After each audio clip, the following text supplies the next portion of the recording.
মুসলমানেরা যারা সালাত আদায় করে না এরা আল্লাহর গন্তির মধ্যেই পড়ে না, আল্লাহর কাউন্টের মধ্যেই পড়ে না, খাতাতে নামই নাই। এই জন্য ও ধর্তব্যের মধ্যে আসবে না, সার্টিফিকেট পরীক্ষা কোনো কিছুতেই কাউন্ট হবে না। যতক্ষণ আছে সালাতে ততক্ষণ কাউন্ট হবে। আরও যদি তোমাদের সহজ করার জন্য বলি, ইয়াং জেনারেশন, তোমাদের সহজের জন্য বলতেছি, ইবনুল কাইয়িম রাহিমাহুল্লাহ বলছে যে বান্দা যখন সালাতে দাঁড়ায় এবং নির্ধারিত সিজদার জায়গায় চোখ রাখে, তখন আল্লাহ সুবহানাহু তাআলা তার নূরের পর্দা সরিয়ে বান্দার মুখোমুখি হয়ে যান। বান্দার অন্তর যখন দুনিয়ার অন্য কোনো কথায় ব্যস্ত হয়ে যায়, তখন আল্লাহ আবার নূরের পর্দা দিয়ে সরে যান, বান্দার আর মুখোমুখি থাকেন না। তো এই উদাহরণ যেহেতু ইবনুল কাইয়িম রাহিমাহুল্লাহ দিয়েছে, আমি তোমাদের বোঝার জন্য আরও সহজ উদাহরণ দিই। তোমরা অনলাইনে জুমে ক্লাস করো না? অনেকেই অনলাইনে ক্লাস করেছো, এরকম কে কে আছো এখানে? অনলাইনে যখন ক্লাস করো তখন ইন্টারনেট কানেক্ট থাকার কারণে তোমার টিচার অনলাইনে আসলো, তুমিও জুমে লগ ইন করে ক্লাসে ঢুকে গেলা। তাহলে তোমার চেহারা তোমার টিচার দেখতে পাচ্ছে, তুমি তোমার টিচারের চেহারা দেখতে পাচ্ছ। তো ইন্টারনেটের যে প্রযুক্তি, এই প্রযুক্তির চাইতেও হাজার এবং কোটি গুণ টপ লেভেলের প্রযুক্তি হচ্ছে সালাত, যেটাতে বান্দা তার রবের মুখোমুখি হয়ে যায়। বল আল্লাহু আকবার। তো যে আসে তুমি তোমার টিচারের মুখোমুখি হলো না, অনুপস্থিত থাকলা, তো তোমার সার্টিফিকেটও নেই, তোমার নাম্বারও নাই, কিছুই নেই। তো তুমি দিনে 5 বার রবের দরবারে গিয়ে হাজিরা দিলে না, ওই সেম সিস্টেমে, সেম ফরম্যাটে, যেটাতে গায়েবে নির্ধারণ করা আছে, লাউহে মাহফুজে যেই ফরম্যাট নির্ধারিত আকারে আছে, ওটার সাথে মিলতে তো হবে। ওটাই তো পাসওয়ার্ড হিসেবে বললাম। তুমি দিনে 5 বার ওই কাজটা করলে না, তো তুমি তো আল্লাহর গন্তির খাতার মধ্যেই নাই। এই জন্য 5 ওয়াক্ত সালাতের কোনো বিকল্প নাই। নিজের পরকাল বাঁচাতে, আল্লাহর সাথে নিজের সম্পর্ক ঠিক রাখতে এবং গোলামি থেকে মুক্তির লক্ষ্যে 5 ওয়াক্ত সালাত সবার আগে, সবার চেয়ে জরুরি। 2 নাম্বার আর একটা আমরা বলেছি জিকির, সকাল সন্ধ্যার জিকির। জিকির বোঝানোর জন্য, এরকমই তোমাদের পরিভাষায় বোঝানোর জন্য আমি বলি, জিকির হচ্ছে সাউন্ড টেকনোলজি, আওয়াজ কেন্দ্রিক একটা টেকনোলজি, একটা প্রযুক্তি। এখানে যত ক্যামেরা এবং মোবাইল আছে, এগুলো সবগুলোই আলো বা লাইটের যে ওয়েভ, তরঙ্গ আছে, ওই টেকনোলজির উপর দাঁড়িয়ে আছে। আলোর টেকনোলজির উপর দাঁড়িয়ে আছে মানে, এই যে আমরা আলো দেখতে পাচ্ছি, এই আলো আমার কথাকে বহন করতে পারে, আমার লেখা ওইটাকে ডাটা, এই ডাটাকে ধারণ করতে পারে। আমি এখান থেকে বলতেছি, এই আলো এই কথাটাকে ওর গতিতে উড়িয়ে নিয়ে আমেরিকা চলে যাচ্ছে ওই মোবাইলের মাধ্যমে। এখন বলতেছি আমেরিকা, এবার এখন শুনতে পাচ্ছে। এটা আগেও যেত, পৃথিবী যেদিন থেকে আছে সেই দিন থেকেই যায়। আমরা জানতাম না, আমরা ব্যবহার করতে পারিনি, শিখিনি ব্যবহার করা।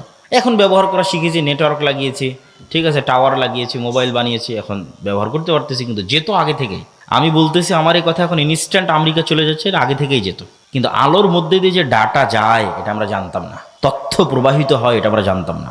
এখন শিখে গেছি, এখন ব্যবহার করতেছি। এইটা একটা টেকনোলজি যেটার উপর এখনকার পৃথিবী দাঁড়িয়ে আছে, এখনকার কম্পিউটার, এখনকার মোবাইল, ল্যাপটপ সব দাঁড়িয়ে আছে।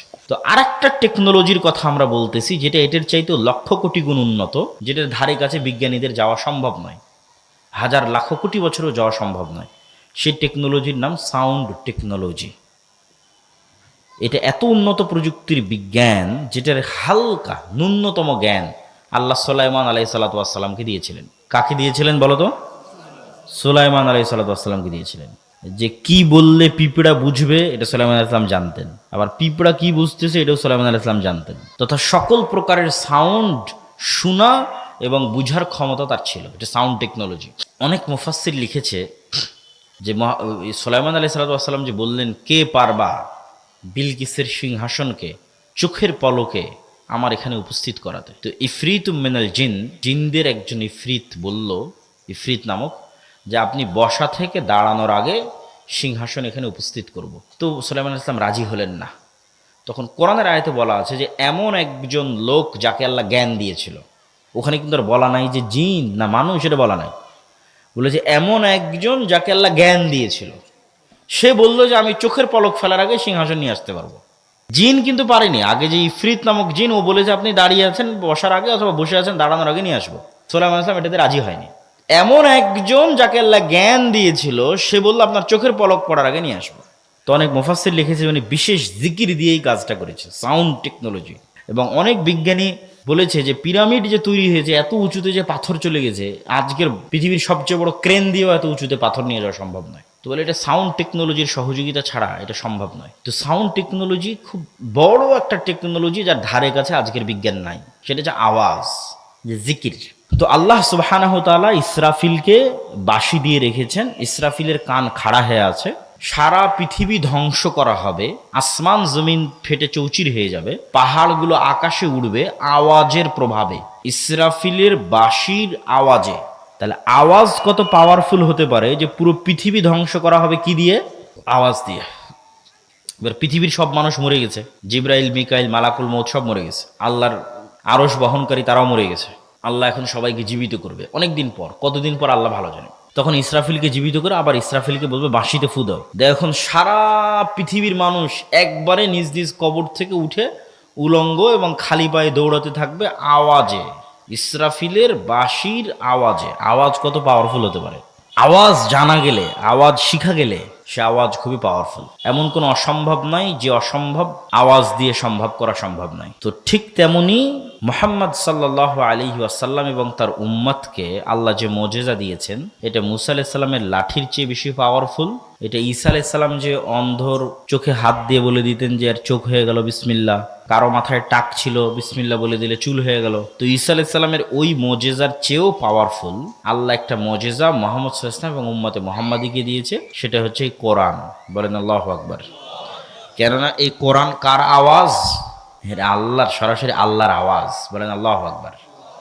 এই কোরআনের শব্দ এবং বাক্য আল্লাহর, যেটা আল্লাহ সুবহানাহু ওয়া তাআলার কাছ থেকে জিবরাইল আলাইহিস সালাম শুনেছে, জিবরাইলের কাছ থেকে মুহাম্মদ সাল্লাল্লাহু আলাইহি ওয়াসাল্লাম শুনেছে। এটা আল্লাহর আওয়াজ, আল্লাহর শব্দ। এই জন্য এটির চাইতে পাওয়ারফুল এবং শক্তিশালী আর কিছু নাই পৃথিবীতে এই কোরআনের চাইতে। কারণ এটা সাউন্ড টেকনোলজি, সাউন্ডের চাইতে পাওয়ারফুল কিছু নাই। এই বিজ্ঞানের ধারে কাছে নাই, এই আওয়াজের ধারে কাছে নাই। এই জন্য জিকিরের মধ্যে সর্বশ্রেষ্ঠ জিকির হচ্ছে কোরআন। ওইটার উপর ঈমান থাকতে হবে, বুঝতে হবে, পড়তে হবে, সকল কাজে লাগবে, সকল কাজে। তো যে কোনো অসম্ভবকে সম্ভব করা যায় জিকির দিয়ে। এইটার আর দুইটা উদাহরণ দিয়ে আজকের বক্তব্যের শেষের দিকে চলে যাব।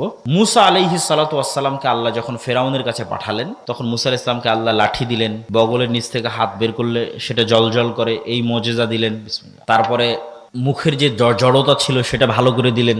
সব ভালো করে দেওয়ার পর আল্লাহ মুসা আলাইহিস সালামকে বলছেন ওয়ালা তানিয়া ফি জিকরি, মুসা এগুলো যা দিলাম এগুলো সব অ্যাক্টিভ থাকবে, ফাংশন করবে যদি তুমি আমাকে জিকিরে না ভুলে যাও। খবরদার আমাকে জিকিরে ভুলবা না।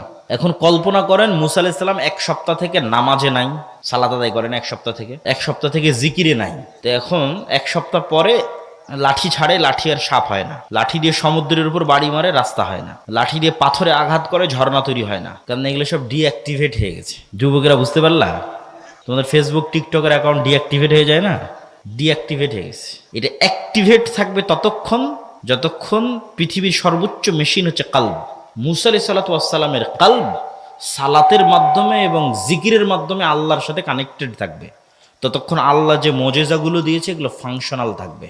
সমুদ্রে বাড়ি মারলে রাস্তা তৈরি হয়ে যাবে, পাহাড়ে পাথরে আঘাত করলে ঝর্ণা তৈরি হয়ে যাবে, ছেড়ে দিলে সাপ তৈরি হয়ে যাবে। তাহলে অ্যাক্টিভেট থাকবে যতক্ষণ এই সর্বোচ্চ পর্যায়ের মেশিনটা জিকিরের মাধ্যমে কার সাথে কানেক্টেড আছে? আল্লাহর সাথে কানেক্টেড আছে। তাহলে নেটওয়ার্কে বিচ্ছিন্নতা আসা যাবে না। বুঝতে পারেন? নেটওয়ার্কে বিচ্ছিন্নতা আসলে আর বাকিগুলো কোনো কাজ করবে না। এই জন্য জিকির খুবই গুরুত্বপূর্ণ। জিকিরবিহীন কলব এবং সালাতবিহীন মানুষ, এর সাথে আল্লাহ সুবহানাহু ওয়া তাআলার কোনো লেনাদেনা নাই। এরা শয়তানের গোলাম, শয়তানের দাস, শয়তানের বন্ধু। এরা যদি কোনো ভাগাড়ে পড়ে মরেও যায় তবু আল্লাহ সুবহানাহু ওয়া তাআলা দেখতে যাবে না কে ভাগাড়ে পড়ে মরলো। কোনো মূল্য নাই আল্লাহ সুবহানাহু ওয়া তাআলার কাছে। কানেকশনই নাই, নেটওয়ার্কই নাই, বিচ্ছিন্ন, পশুর মতো। কিন্তু মুসা আলাইহিস সালাম যেহেতু জিকিরের মাধ্যমে আল্লাহর সাথে কানেক্টেড, সালাতের মাধ্যমে আল্লাহর সাথে কানেক্টেড, সারা ইব্রাহিমের স্ত্রী জিকিরের মাধ্যমে আল্লাহর সাথে কানেক্টেড, সালাতের মাধ্যমে আল্লাহর সাথে কানেক্টেড। যখন যা মুখ দিয়ে উচ্চারণ করবে আল্লাহ সুবহানাহু ওয়া তাআলা তাই করবে। যে যত আল্লাহ সুবহানাহু ওয়া তাআলার অনুগত বান্দা, আল্লাহ সুবহানাহু ওয়া তাআলা তার অনুগত বান্দার জন্য পুরো পৃথিবীর সাথে যুদ্ধ করতে পারে, পুরো পৃথিবীর বিরুদ্ধে যুদ্ধ ঘোষণা করে দিতে পারে। পুরো পৃথিবী যদি তার আল্লাহ সুবহানাহু ওয়া তাআলার অনুগত বান্দাকে অত্যাচার বা জুলম করে। তাহলে জিকিরের আরেকটা উদাহরণ দেই। জাকারিয়া আলাইহিস সালাতু ওয়াসসালাম, উনি একদিন দেখছেন যে মারিয়াম আলাইহিস সালাতু ওয়াসসালামের কাছে কুল্লামা দাখালা আলাইহা জাকারিয়াল মিহরাব ওয়াজাদা ইনদাহা রিজকা যখনই মারিয়াম আলাইহিসসালামের কাছে জাকারিয়া আলাইহিসসালাম যান, তখনই দেখেন অসময়ের ফলমূল। ক্বালা ইয়া মারিয়ামু আন্না লাকি হাযা, মারিয়াম এগুলো কোথায় থেকে আসে? ক্বালাত হিয়া মিন ইনদিল্লাহ, আল্লাহর পক্ষ থেকে আসে। হুনালিকা দাআ জাকারিয়া রাব্বাহ, ওখানেই জাকারিয়া আল্লাহর কাছে দোয়া করছেন, আল্লাহ আমাকেও একটা ছেলে দাও মারিয়ামের মতো ভালো। আল্লাহ বললেন, দিব তোমাকে ছেলে, তোমার ছেলের নাম ইয়াহিয়া। আল্লাহই নাম রাখলেন যে ঠিক আছে তোমাকে ছেলে দিচ্ছি, তোমার ছেলের নাম কি বলেন তো? ছেলের নাম কি? ইয়াহিয়া। এখন জাকারিয়া আলাইহিসসালামের আর নিজের বিশ্বাস হয় না যে ওনার ছেলে হবে। উনি তো জানে ওনার অবস্থা, চুল দাড়ি সাদা হয়ে গেছে, স্ত্রী বন্ধা, কেমনে ছেলে হবে? আল্লাহকে বলতেছে, আল্লাহ ছেলে যে হবে আর আলামত বলো, চিহ্ন বলো। আল্লাহ বললেন, আলামত চিহ্ন হচ্ছে সকাল সন্ধ্যার জিকির। বলেন আল্লাহু আকবার। সন্ধ্যা মানে মাগরিবের আগে, যে এখন যে সময়টা আমরা পার করতেছি। লা ইলাহা ইল্লাল্লাহু ওয়াহদাহু লা শারীকা লাহু লাহুল মুলকু ওয়া লাহুল হামদু ওয়া হুয়া আলা কুল্লি শাইইন কাদির, এটা জিকির। লা ইলাহা ইল্লাল্লাহ, এটা জিকির। আল্লাহু আকবার, এটা জিকির। সুবহানাল্লাহ, এটা জিকির। আলহামদুলিল্লাহ, এটা জিকির। সুবহানাল্লাহ বিহামদিহি সুবহানাল্লাহিল আযীম, এটা জিকির। আর এই প্রত্যেকটা জিকির এরা সব বুঝে। এই গ্লাস, এই কাগজ, এই জামা সবাই বুঝে, কেন এরাও 24 ঘন্টা জিকির করতেছে। এদের প্রত্যেকের জিকিরের আওয়াজ আছে। এগুলো সুলাইমান আলাইহিস সালাম বুঝতেন। এটা সাউন্ড টেকনোলজি, আর ধারে কাছে বর্তমান বিজ্ঞান যেতে পারবে না। ওই যে পিঁপড়া যেমন চলতেছে, পিঁপড়ার চলারও আওয়াজ আছে, কিন্তু আমরা শুনতে পাই না।